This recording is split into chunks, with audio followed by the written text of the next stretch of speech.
Iginiit ni Senador Richard Gordon na ipapaliwanag niya ang doble plaka law kay Pangulong Duterte kasalundang pagsuspindi rito ng Pangulo.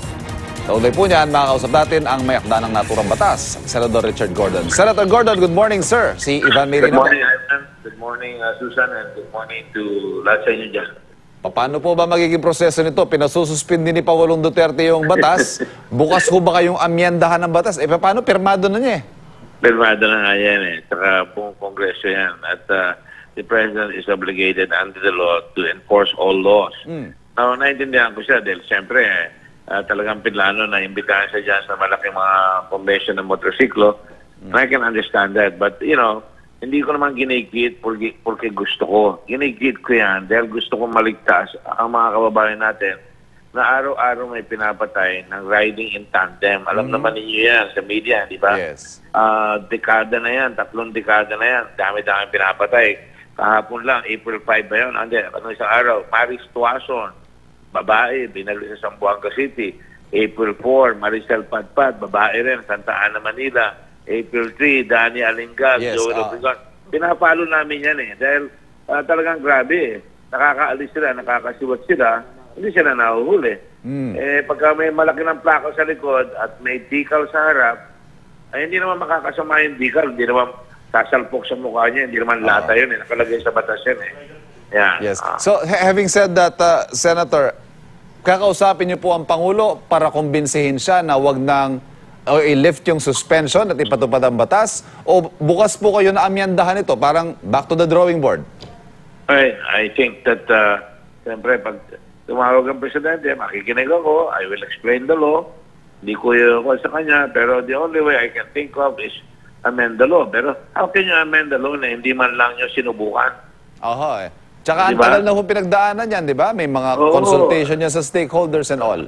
Lower house, upper house, nagdebate dyan, naaprubahan yan, unanimously, pinirmahan ng Pangulo. Just because some people don't like it. Mali yung pinapakita dyan sa TV sa inyo. Hindi naman ganyan nilalagay sa harap ng motor yung lata na yan. Okay. Ang pinapakita dapat, yung sticker lang o kaya decal doon sa likod, yun ang plaka.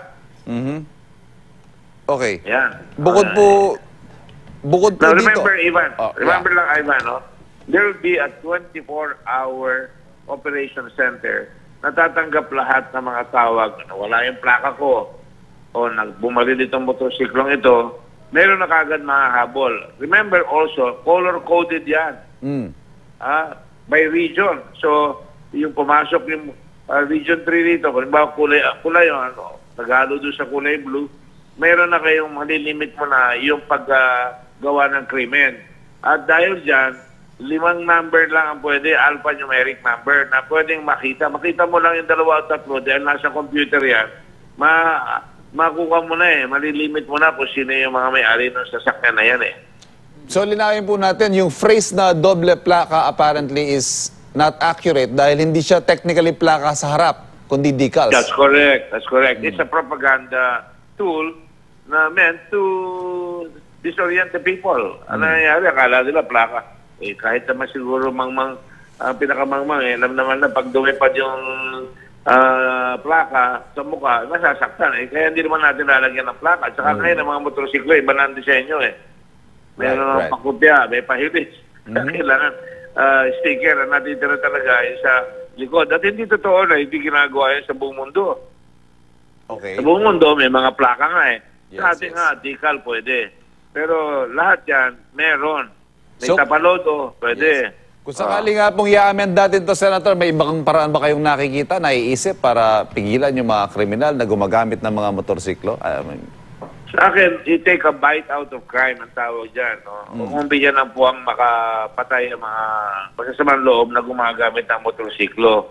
Kaya nga, why do we have license plates? Para ma-identify kung sino ang may-ari o kung sino gumagamit ng motorsiklo. Hindi naman dekorasyon yan eh. Ginagawa yan para to protect the public and the owner. Pag ninakaw yung motorsiklo mo, sasabihin mo itong plate number, ninakaw. Kung pinalitan yung plate number, mahuhuli mo rin yan kagad. Dahil may kulay ka na, masasabi mo. So, I think malaking bagay yan.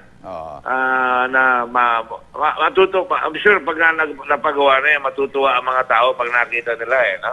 Dahil yan eh, ang mangyayari. This is for the common good, pangkalahatang kabutihan. Hindi lamang sa motorista, ngunit sa tao. So, Gawin nga. Sinasabi natin, Senator, na give the law a chance. Subukan muna natin. No, give the law a chance. That's good. Pero pairarin natin. Kung hindi maganda, di ayusin natin. Hindi naman tayo saradong isip dyan eh. Pero how can it be bad? Samantalang lahat naman talaga ng mundo may plaka. Apa. Senator, maraming salamat po sa panahon sa mga paglilinaw na yan. Thank you, Ivan. Thank Thank you you. very much. Thank you.